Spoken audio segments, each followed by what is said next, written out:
and fled towards Africa. Donc, ils avaient peur des Chaldéens qui les avaient attaqués.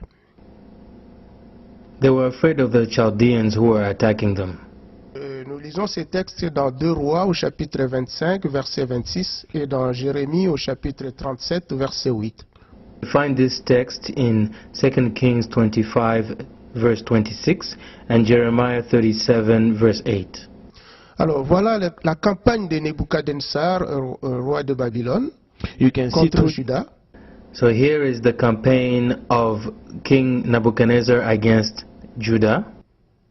Alors, Nebuchadnezzar est parti du nord aussi. Nebuchadnezzar also left from the north, came from the north. Donc, il est parti de là, donc là où vous voyez la flèche jaune. So he left from this area, coming down this way, where you can see the yellow arrow. Il est descendu. He was a north towards the south direction. Jusqu'à Jérusalem. Until Jerusalem. Et le peuple est descendu directement en Égypte. And the people fled towards Egypt. C'était en 598. This took place in 598 BC. Et la classe de l'élite a été déportée à Babylone. What happened during this time was that the elites were deported and taken towards Babylon. Donc voilà la flèche qui nous montre quelle direction ils avaient pris jusqu'à atteindre Babylone. So you can see here the arrow that is showing the route that they took in order to reach Babylon. Après, il y a eu le deuxième retour de Juda en Afrique. Following this, there was also the second return of Judah towards Africa. Et la Bible nous dit que, et l'histoire nous rapporte aussi que la classe de l'élite qui était revenue à Jérusalem après la déportation à Babylone fut à nouveau attaquée et rejoignit l'Afrique. History records that the elite class that returned to Jerusalem after their deportation to Babylon was once again attacked, and they fled towards Africa. Donc c'est Jérémie qui nous rapporte cet événement dans Jérémie au chapitre 43, versets 5 et 6. This you will find in Jeremiah chapter 43, verse 5 and 6. Il dit, et Jochanan, fils de Kériach, et tous les chefs des tribus prirent tout le reste de Juda qui, après avoir été dispersés parmi toutes les nations, étaient revenus pour habiter le pays de Juda. Les hommes, les femmes, les enfants, les filles du roi et toutes les personnes que Nebuchadnezzar, chef des gardes, avait laissées, et avec Guédalia et aussi Jérémie le prophète et Baruch, ils allèrent en Égypte car ils n'obéirent pas à la voix de l'Éternel et arrivèrent à Takpanès. And you will find in Jeremiah 43, verse 5 to 6, it says, But Johanan son of Kerah and the captains of the forces took all the remnant of Judah who had returned to dwell in the land of Judah from all the nations where they had been driven. Men, women, children, the king's daughters, and every person whom Nebuzaradan, the captain of the guard, had left with Gedaliah, son of Ahikam, the son of Shaphan, and Jeremiah the prophet, and Baruch, the son of Neriah. Donc voilà la direction qu'ils avaient prise jusqu'à arriver là où la flèche nous montre, c'est à Takpanès là-bas. Here you can see the route that was taken for them to get to an area in Egypt called Takpanès. Donc Takpanès et Patros, c'est pratiquement c'est au même endroit. So Takpanès and Patros are practically around the same area.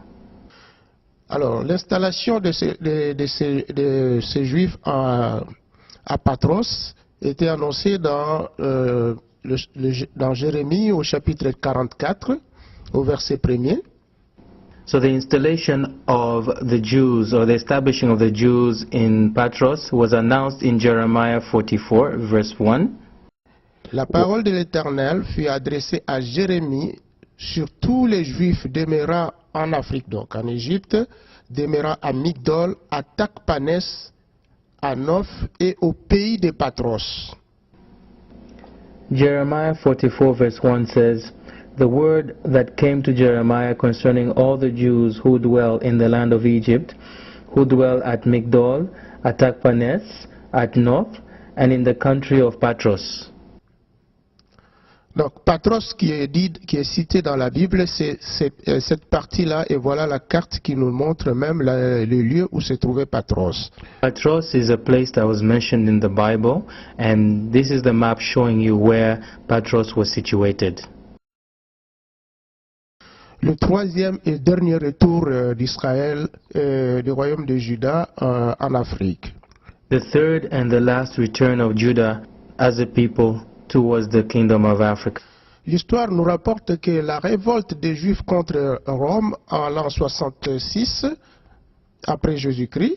History records that the revolt of the Jews against Rome in the year 66 BC poussa les Romains à la destruction du second temple et de la ville sainte en l'an 70.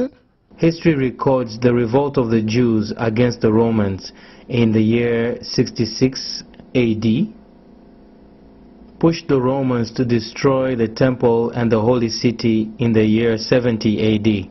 Et ce fut la fin du royaume de Juda et de la présence d'Israël en terre sainte.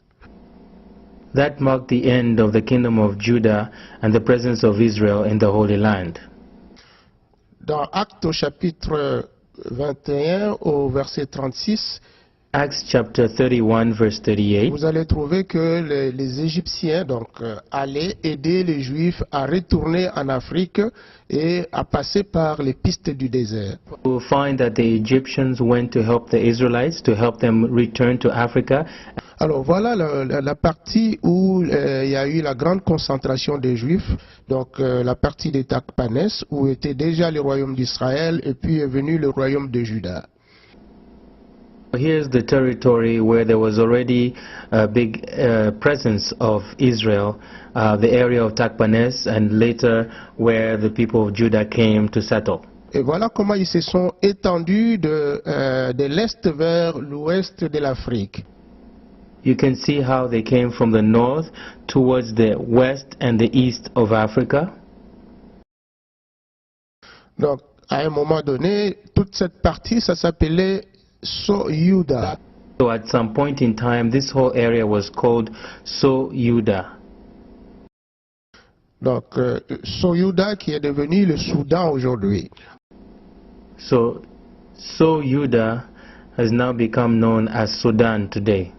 So, c'est le nom de la terre. So is the name of the land. Et Yuda, c'est Juda.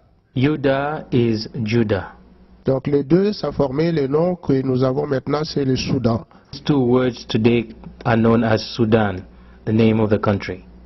Et à un moment de l'histoire, on se souviendra que pendant l'occupation européenne, il y a eu un Soudan français et un Soudan anglais. Donc l'ouest de l'Afrique était occupé par le français et l'est de l'Afrique était occupé par les Anglais. History, Sudan was divided into two. There was the French Sudan and the English Sudan.